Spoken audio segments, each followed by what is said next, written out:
I have to say, this visual novel is drawing me in. I really do like Heath a lot. I feel like he's already got this like obsessive thing going on. Now he just needs to get the possessive thing down. And I'm in love. Because I'm fucked up. Okay, hey, Valkii. At one point, Heath drifted back to my side, leaning in close to whisper against my ear. Droplets of water clung to his eyelashes and slid down his cheeks, shining on his faintly flushed skin. I won't be able to keep up this face for much longer. Have you learned anything yet?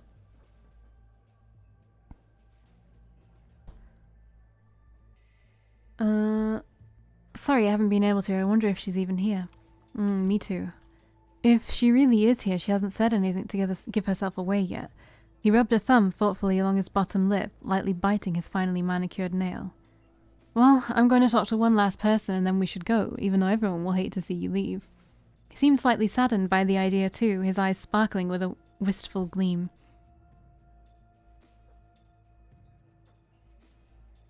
I think they'll forget about me before long. Oh, I wouldn't be so sure about that. You're very unforgettable, you flatterer. Oh dear lord. He smiled at me sweetly, rubbing his shoulder for a moment before he finally pulled away to move towards someone else.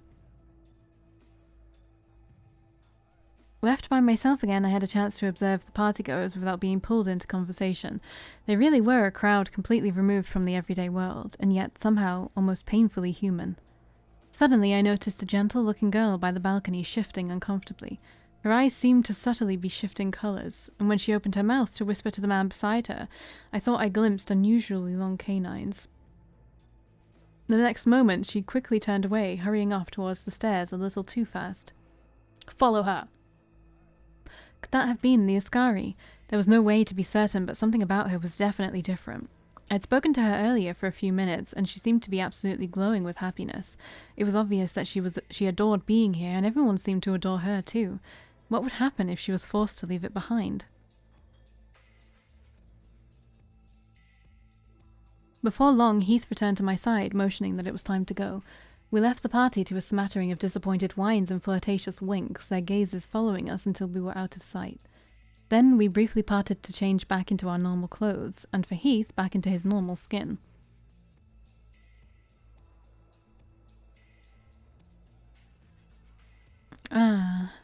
When we met up again in the club's main level, Heath let out an airy sigh. That wasn't the success I was hoping for, but... well, there were worse missions to be sent on, I guess. I wanna flirt.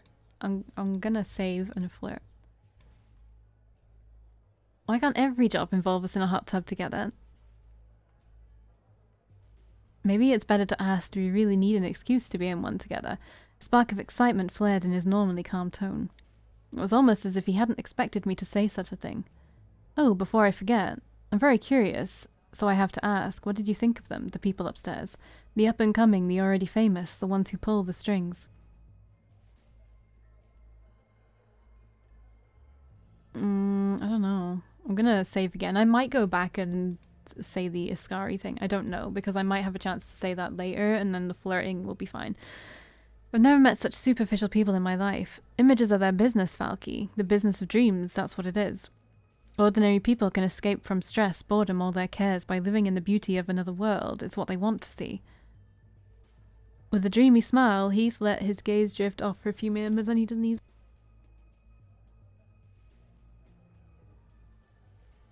Okay. Our eyes soon met again, and I could see him hesitating about something or maybe carefully considering his words. Sorry. I'm only trying to figure out how much Charisse would yell at me if I spent the rest of the night chatting here with you. These are like so mean. Again, I don't know what to say. I like both the top options. This is in the bar. I'd feel awful if she did. I'm gonna choose the other one. Well, you can cross that bridge when you come to it. You're not just using me, are you? That would be such a terribly cold thing to do. After a long, playful sigh, Heath opened his mouth to speak again. Valkii. Oh, is that her? Hi, Valkii. A small group passing by suddenly called out my name.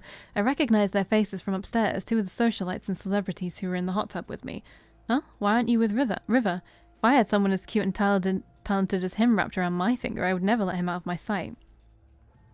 After their dismissive gazes flitted across Heath, the girls glanced around the club, probably searching for River. Well, whatever, your loss. Come to a party with us sometime, Valkii. You're fun. In between shouts and drunken laughter, the group continued past us. Heath watched them go, staring after them even once they were out of sight. You really made a dazzling impression on them, didn't you?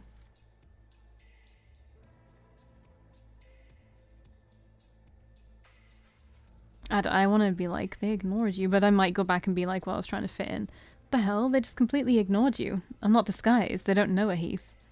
For a moment, he went silent. His smile still lingered, but his gaze seemed somewhere distant. Actually, I'm just like looking at my options here. Well, I was trying to fit in so they wouldn't suspect anything. You'd better be careful on the streets from now on, or else you'll be mobbed by scouts. Yeah, this is the same thing. Okay, actually, I need to pick up something from the hotel, so why don't we head back together? He soon spoke up again, attention swiftly flickering back to me. The ride's always so lonely anyway, don't you think?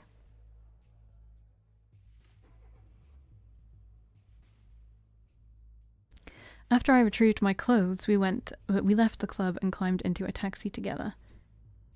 Heath carried on a steady stream of light conversation, flitting from topic to topic, whispering the sordid lifestyles of some of the partygoers I'd met. The more we talked, the more he seemed he almost seemed to glow with happiness, eyes rapt and attentive whenever I replied, as if everything I said had an invaluable meaning.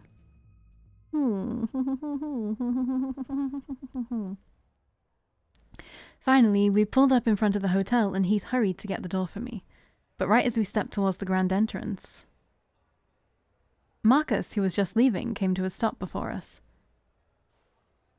Hello, Marcus. Shifting his weight slightly, Heath put on a forced smile. Good evening. Marcus's eyes roamed between us, their glow dimly flickering behind dark lenses. Hi, Marcus. I'm glad to see the two of you are enjoying yourselves.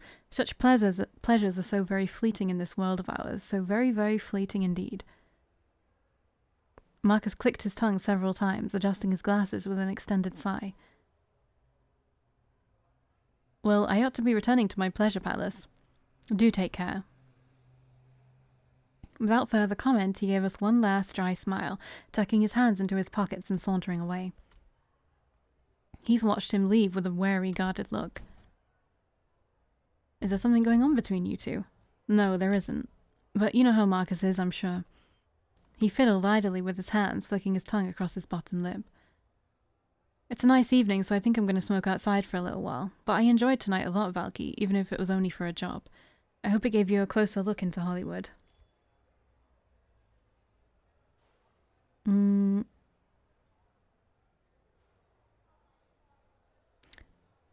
I forgot it was supposed to be a job, to be honest. Well, now that you've admitted it, I guess I can too. Although most of my fun came from watching and talking to you. It's too bad I can't bring you with me on every job. Who says you can't? I don't think Charisse would like me stealing her new favourite protege. But maybe I shouldn't let that stop me. Oh, no, you shouldn't. Heath tilted his head away slightly, although not enough to hide his grin. Good night, Valkii. Sweet dreams. As I left him, he reached for a cigarette, placing it unlit between his lips. I could feel Heath's eyes lingering on me all the way to the door, longing but distant.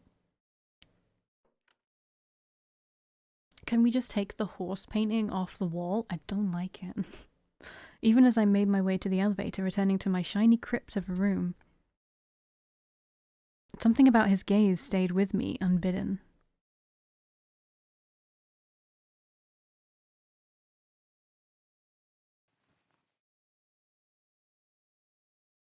After a difficult struggle, I managed to raise my heavy eyelids.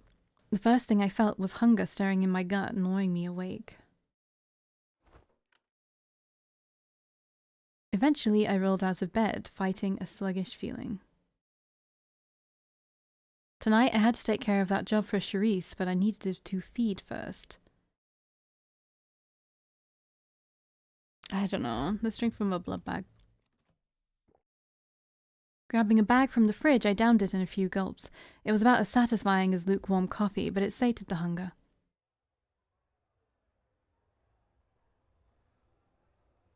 I pulled on my clothes and wandered outside where the familiar sedan was patiently waiting for me.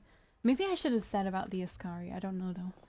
I climbed into the back seat, but as usual, the silent driver didn't acknowledge me. He's a dick, but I guess he's a lot of Uber passengers' wet dreams. As soon as I closed the door, he took off towards Santa Monica, weaving through the hectic evening traffic. My mission seemed pretty straightforward, unlike the other night's sewer crawl. Once I found the humans, I'd just have to scare or coax them away.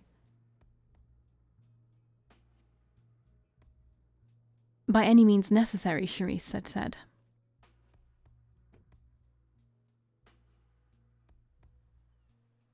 After we pulled up by the pier, I hopped out of the car and made my way down to the beach, scanning the dunes for any mortals with cameras.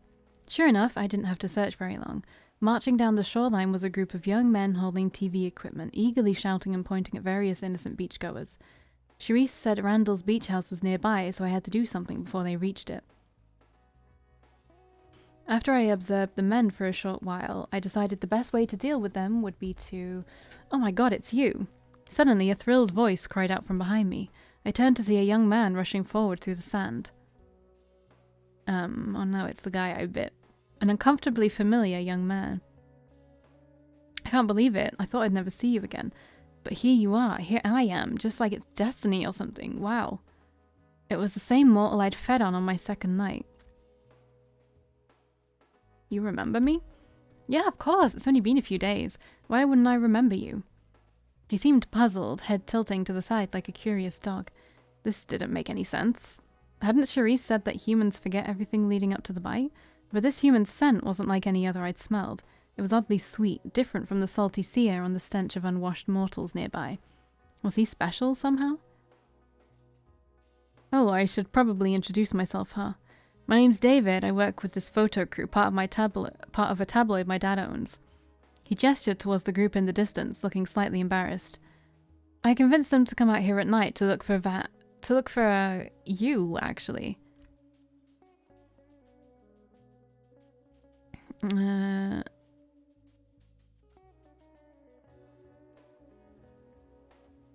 To look for me, but you're not here for revenge, are you?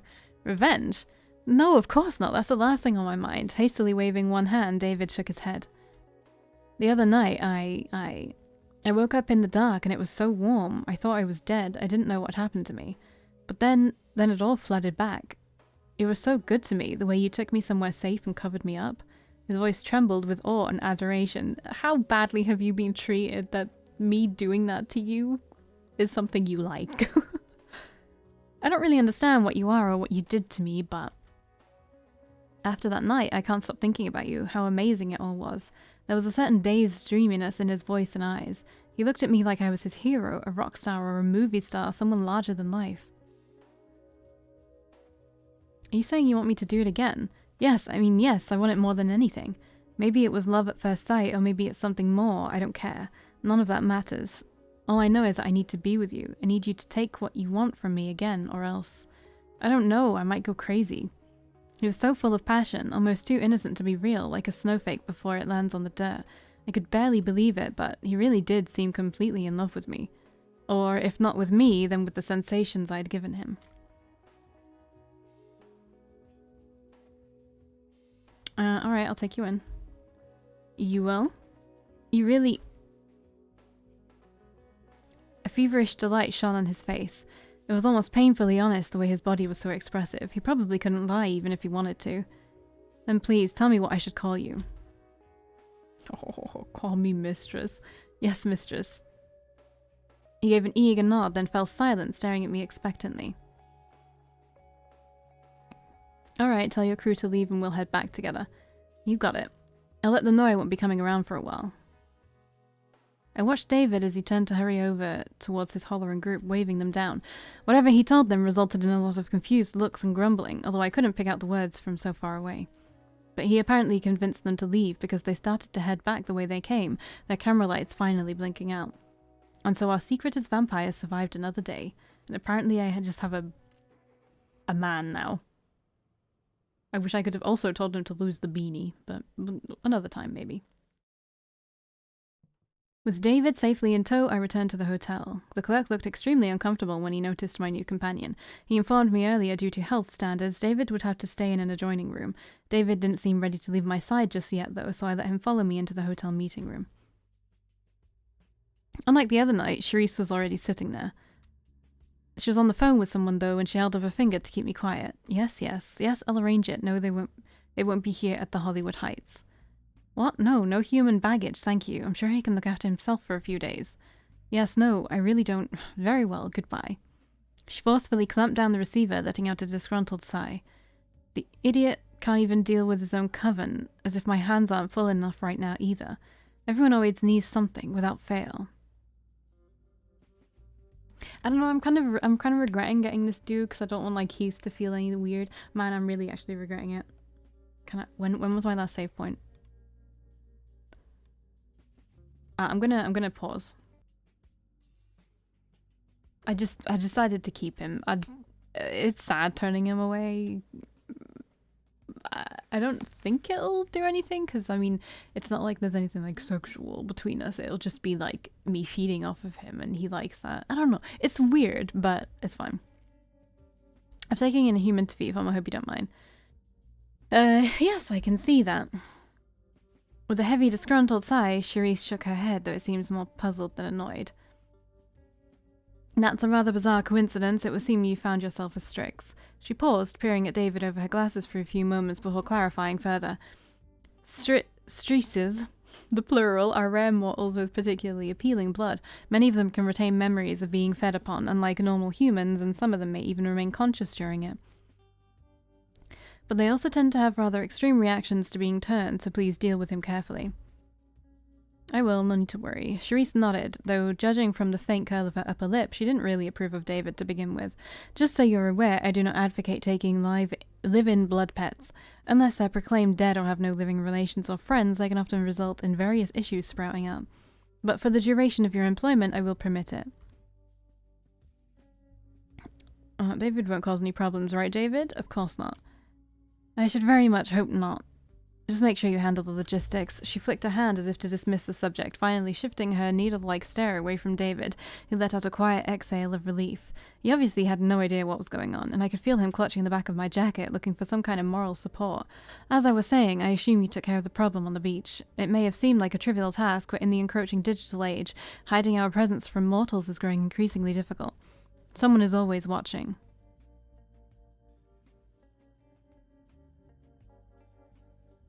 Now your next job involves further diplomacy, and fortunately for you, no sewers. As always, she coasted onto my next duties in a perpetually impatient tone. You were already at the abattoir with Heath yesterday, but I'm sending you back there on a different task.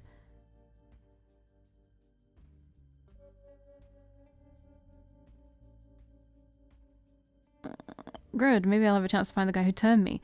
I don't think he'd be foolish enough to linger there, but if you ever do find him, please bring him back in one piece so I might gain a better understanding of his inner thoughts.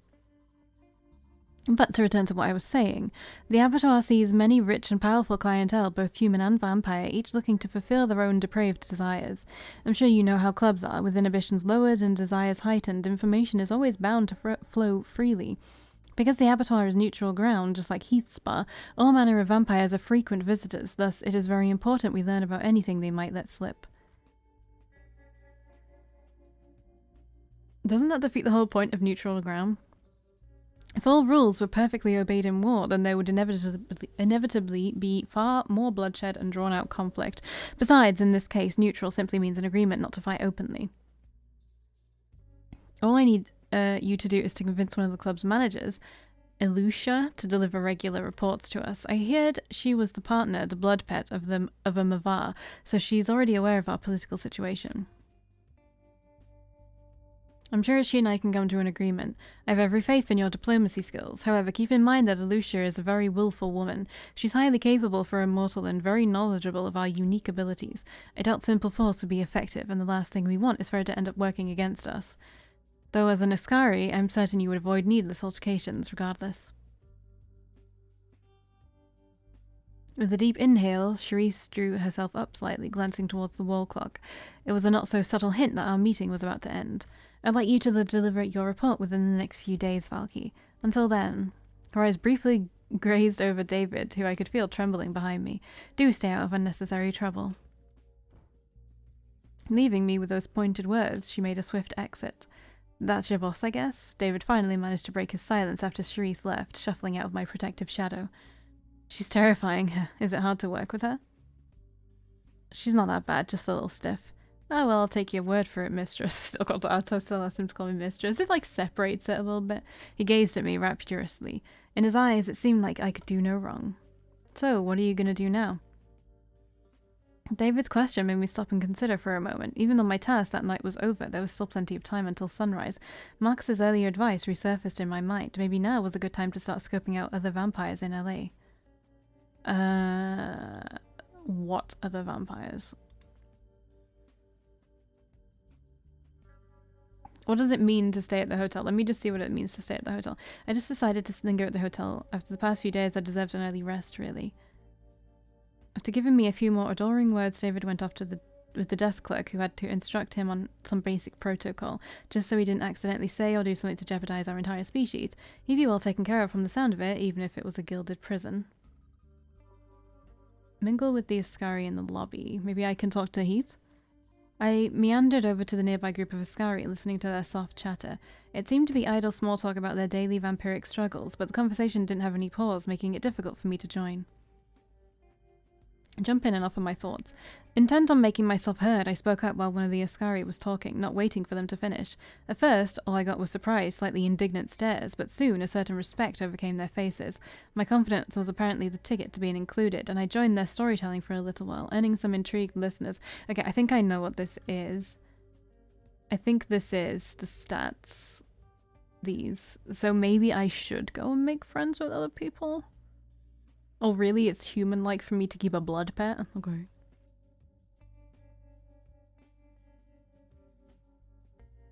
So I can't talk to Heath?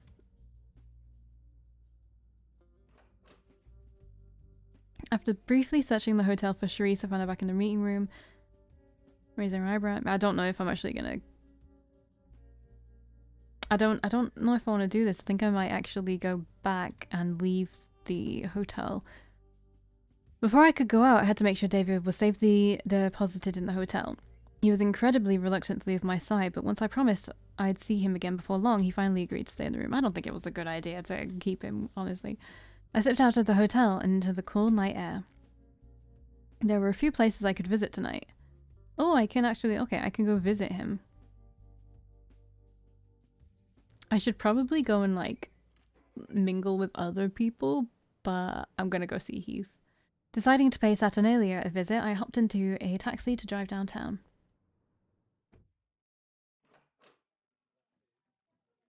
A warm, nostalgic atmosphere welcomed me back inside the bar. I glanced around at the night's patrons and noticed two interesting groups standing in different spots. A cluster of younger-looking vampires by the bar, giggling and restlessly shifting on their seats, and some reserved, well-dressed Askari murmuring in a quiet corner, looking like they didn't want to be disturbed. But there was no sign of Heath, even behind the bar. Maybe he'd taken the night off. Well, that sucks. Curious, I started wandering towards the young group of vampires nearby. As I got closer, I realized they were whispering and pointing at a man further down the bar. He was huddled off by himself, shifting uncomfortably as he nursed his drink. Hey, are you Valkii? One of the vampires suddenly reached out to tap my arm, offering me a hopeful grin. Could you introduce us, please? She nodded towards the man, who was slowly shrinking further away. Yeah, could you, please? We're from San Fran, but we've heard so much about him, and we know you're friends. We did our research. Two other vampires chimed in eagerly. Sure, I'd be happy to. Awesome, alright, let's go. The group loud some excited giggles and cheers, then started to usher me towards the man.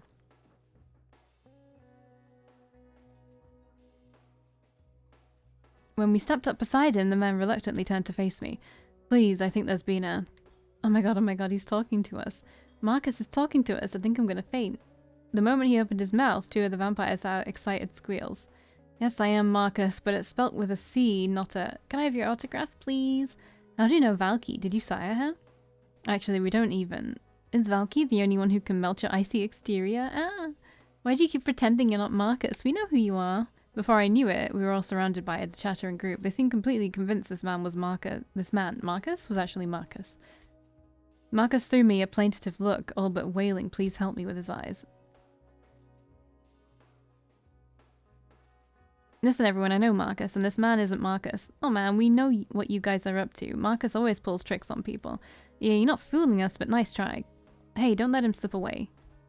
Their attention shifting away from me, the Marcus fan club swarmed Marcus like flies, clearly convinced he was the real deal. They pestered him with a constant stream of questions, asking about everything from his political views to whether he thought the Beatles' White Album was better than Abbey Road. The quiet, fumbling replies he gave were very un-Marcus-like, and none of the vampires seemed to notice or care. Some of them shoved things into his hands to autograph, where he reluctantly etched an M followed by an ambiguous squiggle. Judging from Marcus's reactions, tonight wasn't the first time this kind of thing had happened, and from the defeated look on his face, I figured it probably wouldn't be the last. Eventually, the group started trickling off, wandering back down the bar. They were apparently satisfied with catching a glimpse of Marcus in the wild, and I heard snippets of their delighted gushing as they walked away. Like a wilted plant, Marcus drooped back against the bar, visibly exhausted. You know, Los Angeles is really a charming place. I like it here. The atmosphere is fantastic. But as my luck would have it, I also share a name and house with the most infamous vampire in the city. He let out a resigned sigh, rubbing 2 fingers against his temple. It would be so nice to have a peaceful time at bars, enjoying my night like any other average Joe. Is that such an impossible dream? Maybe I should try going by Mark instead. After mumbling wistfully to himself for a few moments, Marcus glanced back at me, clearing his throat. Oh well, thanks for trying to clear things up anyway. I'll let my friends know you're not just out to make people's lives more difficult. I'm guessing that happens pretty frequently. About once a week. It's worse when groups from outside LA. It's worse with groups from outside LA, like those people. He grumbled under his breath, but in the passive way of someone who wasn't up to fighting fate. From what I know, the real Marcus likes to pull pranks a lot, so every time I say I'm not Marcus, they just think I'm playing around. It's usually not that bad, just a little inconvenient, but then other times. With a quiet, flustered cough, Marcus stared very intently into his glass. You know the kind of shop Marcus runs, right? Well, sometimes his fans decide to give me gifts that match the store's aesthetic. I can deal with signing the occasional t-shirt, but when somebody shoves a cattail attached to a plug into my hands at the drugstore, things have gone a little too far. You have my sympathies. I appreciate it. I'll figure it out somehow. In the meantime, at least the local sex ed non-profits are getting a steady stream of donations. As Marcus shared his lamentations with me, I spotted 2 Mavar coming from the bathroom hall nearby.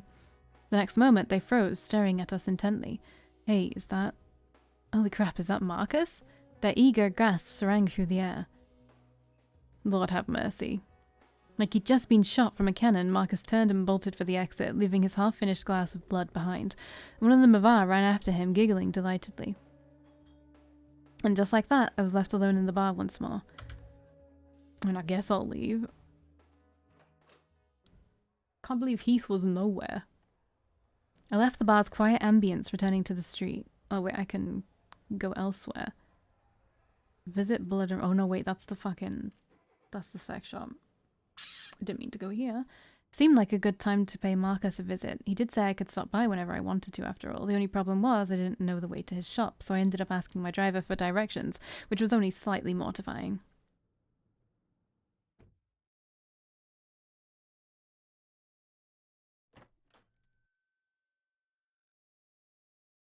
The shop I stepped into was the unholy union of a goth teenager's bedroom and Dracula's sex dungeon. My eyes were attacked with an obscene amount of red velvet, gaudy lighting, and faux Victorian furniture, but that wasn't the most striking part. That honor belonged to the whips, chains, and shockingly large accessories on display. As for the floors, they were cluttered with shelves chock full of books, VCR tapes, and magazines. I couldn't even begin to count how many. It was like a pervert's library of Alexandria. Wandering into the shop's depths, I found my way over to the counter. Of course he's there, but Heath isn't where he should be. Marcus was casually leaning against it with one elbow, flipping through a magazine. There was no way he hadn't noticed me, but he still didn't look up. What are you reading? The TV guide. I often prefer the guide over real programs. You read the TV guide, why, you don't even need a TV. Marcus finally lifted his head, giving me a curious look that soon morphed into a smile. Ah, Valkii, I was expecting you tonight. Sounds a little ominous. I do try. He rubbed a thumb along the magazine's cover, chuckling to himself. Well, business is rather slow, as you can see. Is there anything I can do for you? Perhaps a particular topic you wanted to discuss. I have many ears, and all of them are yours in this very moment. Well, someone else. What do you think of Heath? Heath, he's a lost boy if I've ever seen one. Haha, very funny. A circular block that can't fit into a square slot, and a star child who doesn't understand our world. Alas, self-loathing is just another form of narcissism, perhaps even the most severe form. Absorbed in self-pity, misery, and thoughts always focused on your own depression. That's why his use of drugs is consistent, though most of them aren't narcotics of the bloodstream. But drugs come in many forms: television, movies, video games, food, sleep, celebrities, music. Sometimes even other people. Oh, I see what you're putting down. Oh, sadly, I like that kind of thing. What's your relationship with Randall? He is emerging from a cocoon, struggling to free himself. Some nights I don't know which holds more terrifying potential, Randall or his followers. Each one may be but a gentle lamb, full of kind intentions and innocent desires for safety, for freedom. A person is intelligent and wise, but people so easily become a pack of animals, a hive mind, feeding off of each other's fear and hatred for the enemy. That's all I can ever say. Your views on Charisse. I've always had an unusual fondness for the Red Queen. She possesses both the kindest and the cruelest heart of any vampire in Hollywood. Her protective desires clash with her visions of a utopia.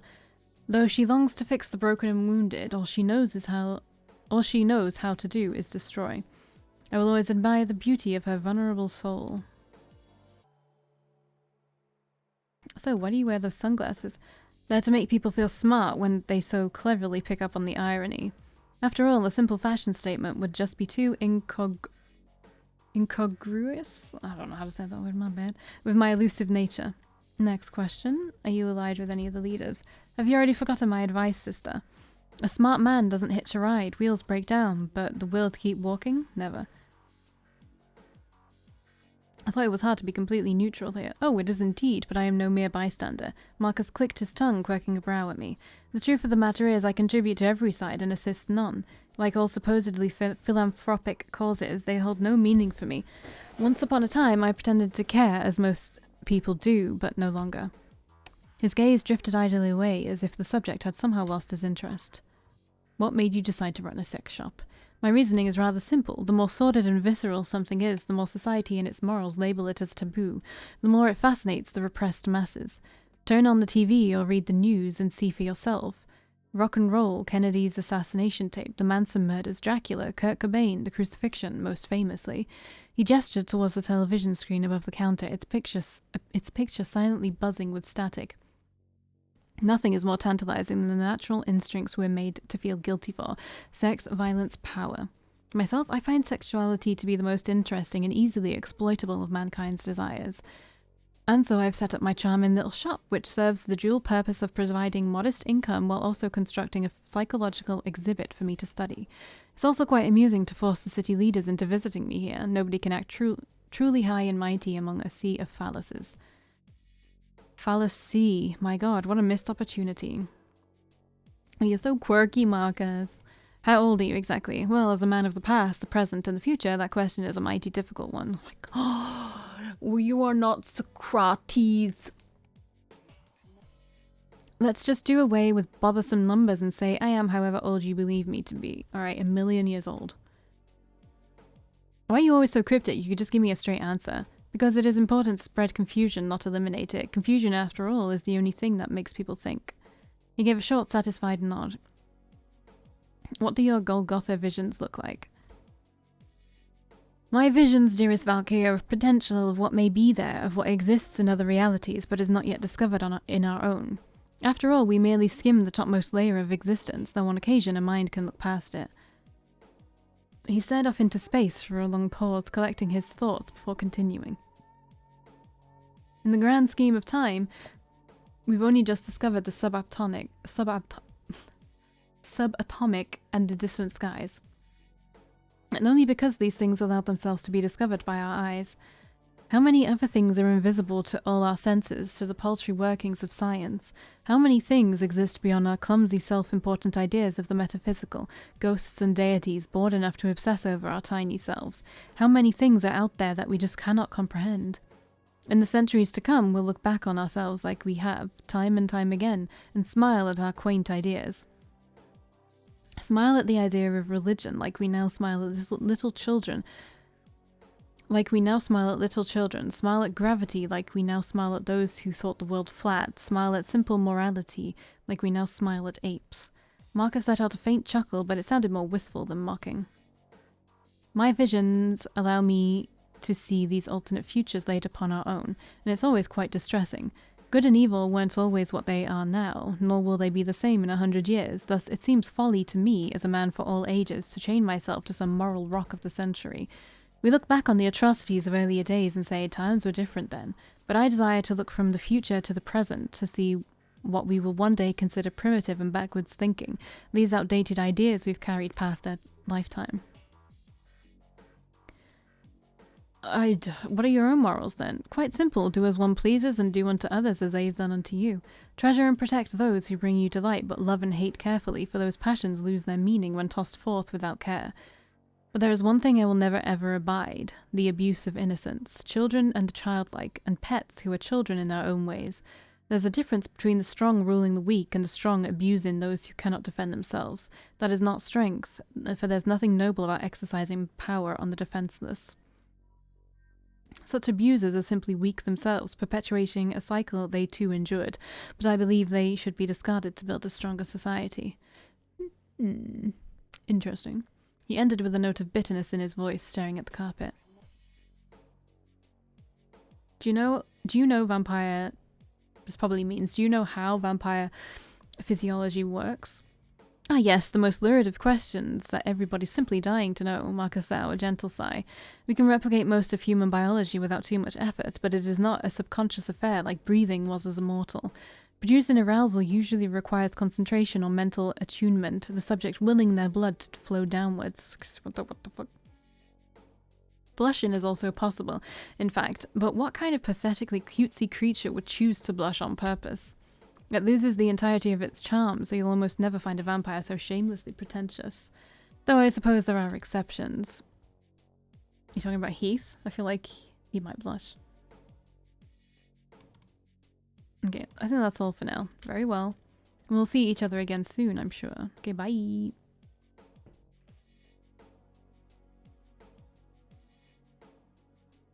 Leaving Marcus's shop, I returned to the dark streets. I guess let's go visit the beach house. Can't believe I can go see everyone apart from Heath. Like, where's Heath? I had my driver take me back to the beach, deciding to stop by Randall's place.